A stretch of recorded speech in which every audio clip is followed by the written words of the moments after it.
누가복음 2장 13절 14절 우리 한 목소리로 함께 읽습니다.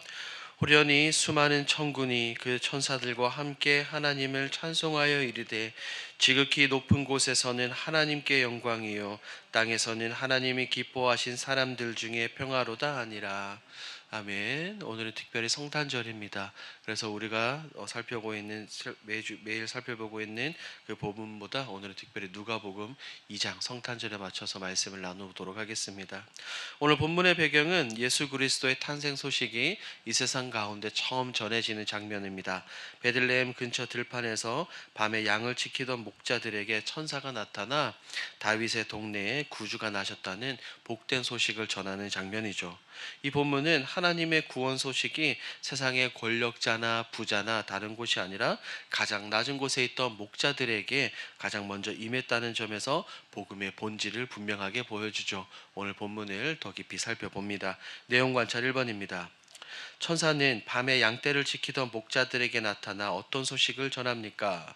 천사는 밤에 양을 지키던 목자들에게 나타나 온 백성에게 미칠 크고 큰 기쁨의 좋은 소식, 즉 구주이신 그리스도께서 다윗의 동네에 나셨다고 분명하게 말하고 있습니다.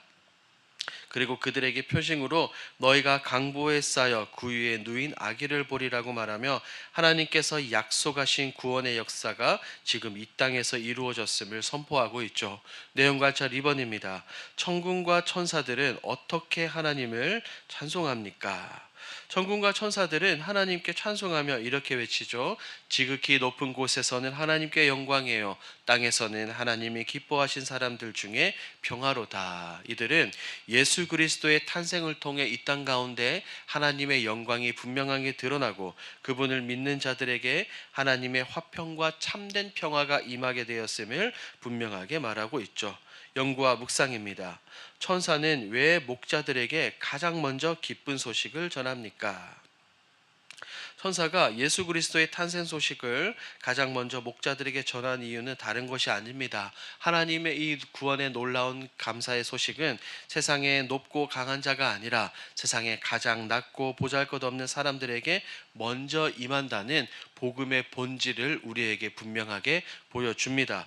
그 당시 목자들은 사회적으로 천대받고 종교적으로도 부정한 자로 여겨졌죠. 이들은 성전에 마음껏 드나들 수 없었고 사람들로부터 경멸당하는 그런 신분이었습니다. 그러나 하나님은 바로 그들에게 먼저 구원의 소식을 주심으로 복음이 인간의 자격이나 공로가 아니라 전적인 하나님의 은혜로 하나님의 선택으로 주어진다는 것을 분명하게 보여줍니다. 또한 목자들은 이스라엘 백성을 돌보는 목자이신 예수님을 미리 그리는 존재이기도 합니다.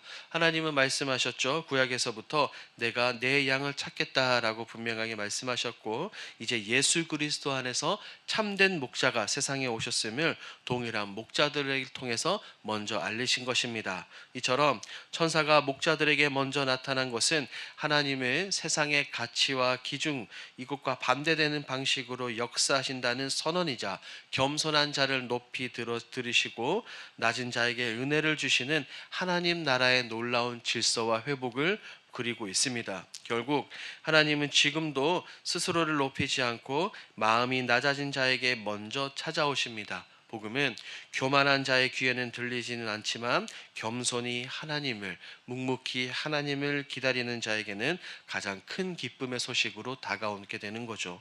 느낀 점을 봅니다. 이스라엘의 중심부가 아닌 가장 낮은 목자들에게 먼저 복음을 전하신 하나님의 뜻을 보며 무엇을 느낍니까? 저는 이 본문을 통해 이 복음이 가장 낮고 소외된 목자들에게 먼저 전해졌다는 것을 보며 하나님의 사랑과 이 구원이 얼마나 겸손하고 포용적인가를 깊이 생각하게 됩니다.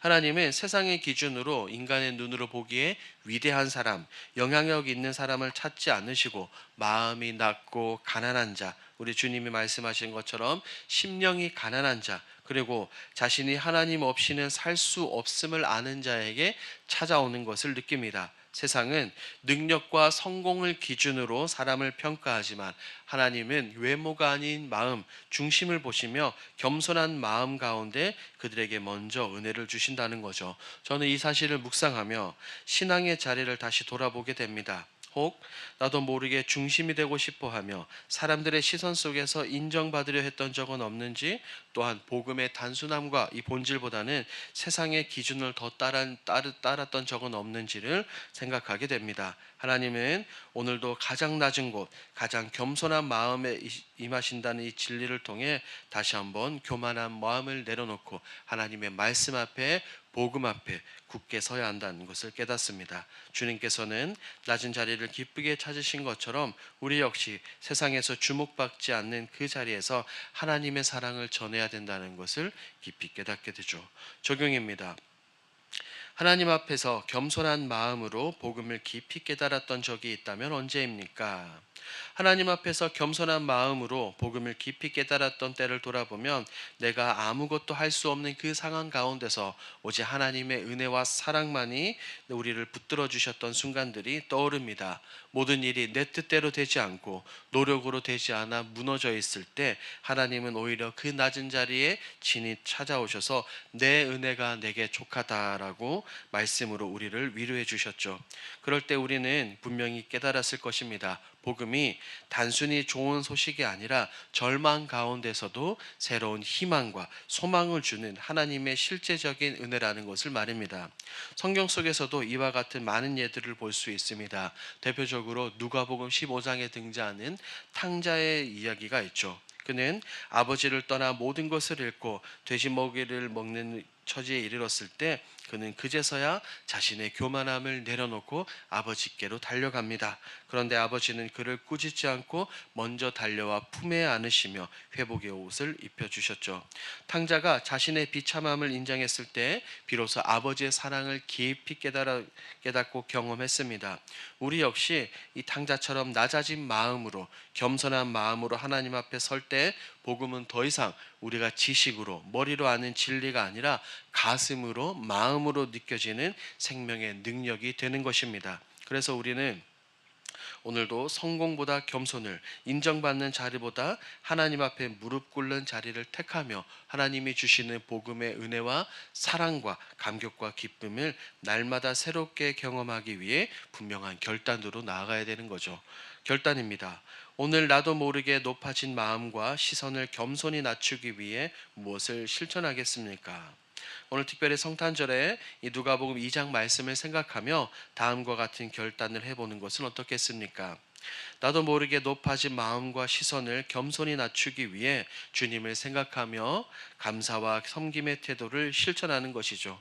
오늘 특별히 기쁜 성탄절입니다. 오늘 하루 만나는 사람들 앞에서 내 생각이나 내 기준들, 이 모든 것을 다 내려놓고 상대방의 말에 경청하며 상대방을 존중하는 마음으로 대하는 것이죠. 하나님께서 나를 높이시는 분임을 믿기 때문에 스스로 높아지려는 마음을 내려놓고 가장 낮은 자리에서 기쁨으로 섬겨보는 것입니다. 더불어 기도할 때마다 내 마음의 중심을 점검하는 시간을 가져보는 것입니다. 하나님, 오늘도 제 안에 교만함이 자리 잡고 있습니까? 라고 말씀에 비춰 스스로 질문하고 그 말씀 앞에서 겸손히 엎드리는 것이죠. 그래서 하나님께 영광을 올려드리는 삶을 살아가는 것입니다.